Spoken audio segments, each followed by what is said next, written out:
Now, right now on Daybreak, time to pass a budget ticking away. What Buffalo lawmakers will be doing this weekend to ensure the city's balance sheet gets approved on time.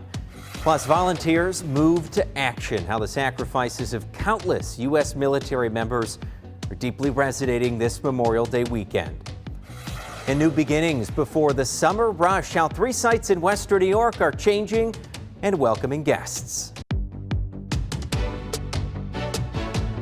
Live from 2 on your side, this is Channel 2 News Daybreak. And a good Saturday morning. Thanks for joining us here on Daybreak. I'm Rob Hackford on this May 23rd. We appreciate you joining us here at the top of the hour. About to be 6:01 on this Saturday. And a holiday weekend, 3-day weekend. And Kevin, you described it the best way possible. Bad, better, best. Yeah, today's the irredeemable, unredeemable. This is the lousiest day. And I tweeted it out on my personal page on Wednesday that, listen, if you have any outdoor plans Saturday, if you can move them to Sunday or better yet Monday, go for it. Here are the temperatures right now, 58 in Buffalo. Notice the considerably cooler temperatures in the southern tier. We already reached our high. We were 60 overnight in Buffalo.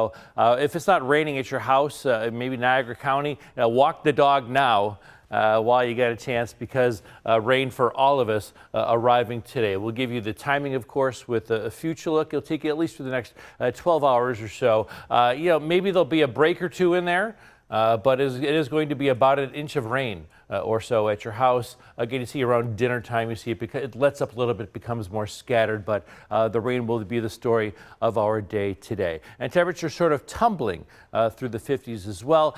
We have good news on the timing of the rain tomorrow, and also for the rest of the week beyond tomorrow. That, of course, is coming up in about 12 minutes. We'll see you then. Okay. Thank you, Kevin. 6:02 in our top story this morning. Buffalo Common Council members will be working through the weekend trying to finalize their amendments to Mayor Sean Ryan's $681 million budget proposal. As 2 on your side's Nate Benson reports, these lawmakers face a looming deadline. Hey there, good morning. Right now, there's no firm agreement about what specific cuts need to be made to Mayor Ryan's budget proposal, but all Common Council members agree cuts do need to be made. 'Twas the weekend before Budget Day, and all through City Hall, not a council member was settled. Not settled at all. The amendments were floated round council chambers with care in hopes that budget cuts would soon be there. The council members huddled, all nearly agreed. A 25% levy increase was more than they'd need. Cut 20 million, cut 45. The math wasn't clear. But one thing was certain, that tax hike would not fly here. Then out of the framework arose such a clatter.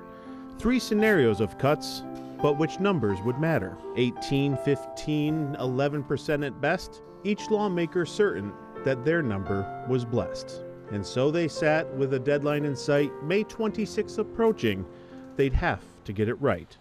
All right, that's enough fun for one day. The Buffalo Common Council is going into the holiday weekend with some more work to do. Right now, no budget amendments have been finalized, and Tuesday's vote is quickly approaching. While things are fluid at the moment, there are 3 scenarios for amending Mayor Ryan's $681 million budget proposal that seem to be getting traction. In that proposal is a 25.8% property tax level increase. The first scenario council members are considering is cutting roughly $20 million from the budget. That would bring the property tax levy increase from more than 25% down to around 18 to 20%. A second scenario, 25 to 30 million in cuts. That scenario would cause the property tax levy to hover around 14 to 18%. And a third scenario, cutting upwards of $45 million from the budget to bring the property tax levy increase down to somewhere between 11 and 13%. Now again, nothing is set in stone right now, and several sources in City Hall tell me there's no consensus among council members about how much to cut and where specifically those cuts would come from. We did highlight some of the line-by-line items being discussed in an article right now on WGRZ.com. Earlier this week during the Finance Committee meeting, lawmakers commented about the long road ahead to the budget vote. I think that there's multiple lines that council members are saying if we're going to get a sizable increase, there has to be some reductions in expenditures. The fact is that some of those expenditures that are cut could reduce the tax rate maybe by 4%.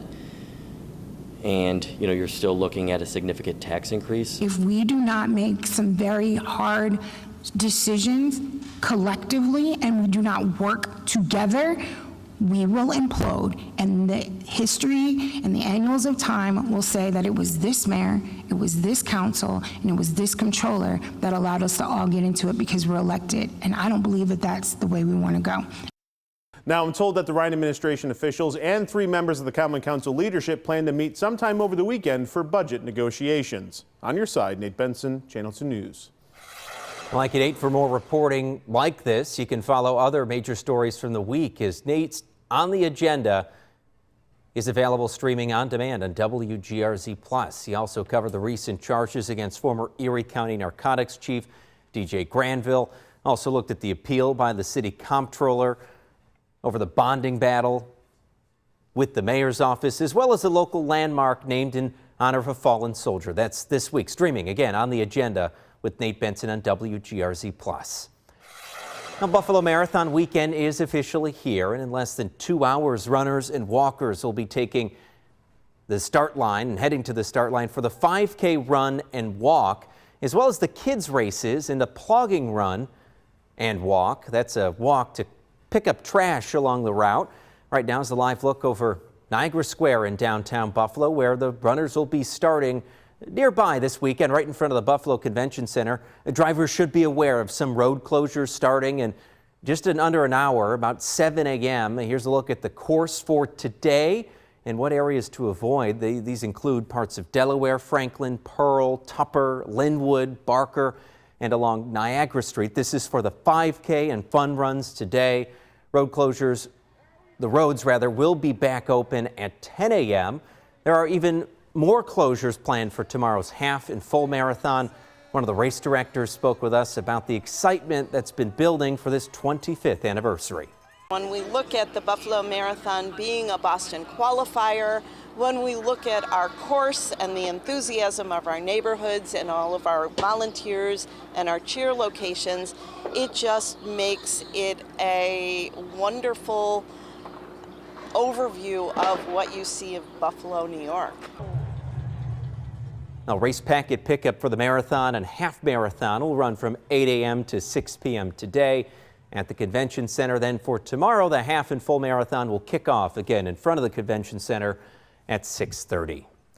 Among the runners of the Buffalo Marathon will be a man who plans to complete his 130th marathon in just 20 years of competing. 57-year-old Glenn Lankowski is just coming off having run the Cleveland Marathon this past weekend. He's been averaging about 7 a year and currently lives in South Carolina, but is from Western New York originally. Sloan specifically tells us he began with his wife running long distance, and they didn't move around much in their federal jobs. He ran almost daily, and since 2006, he's averaged running and completing almost 7 marathons a year. You explained to me why you started running marathons. Why do you keep running marathons? I really had a goal. Eventually, I came up with the goal of 100 full marathons, and I was lucky enough to do that one also up in Lake Placid, New York. It keeps my zen, my peace. Have you kept your toes? Oh, absolutely. I've kept everything. Like I said, I don't do them as speedy as I used to, slow and steady, and I kind of enjoy it that way. You get a little bit more recognition in the end. And in case you're wondering, he goes through about 4 pairs of running shoes every year. Not too surprising. We're wishing him best of luck, as well as to all the runners tomorrow. Have a good race. If you're in the mood to shop for all things Buffalo today, get out of the rain perhaps, here's an option. The Totally Buffalo Festival is back at Buffalo Riverworks this weekend.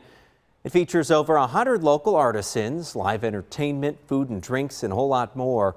It's totally free to attend and includes free parking.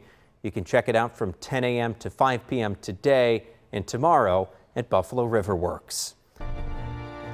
Now 6:18 on Daybreak, and with Memorial Day weekend upon us, it's a time to reflect and remember those who paid with their lives defending our country.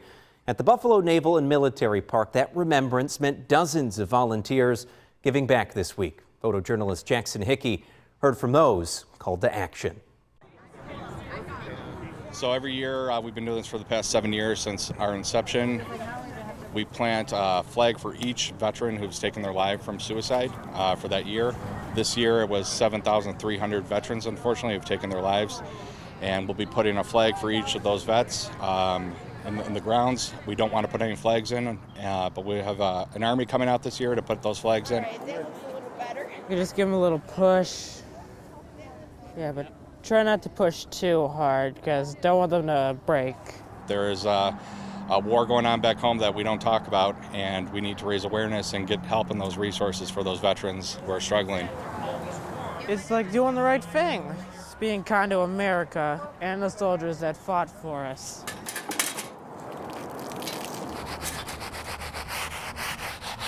Dave Roston was a member of my church. You look on this, I've gotten to know all the families.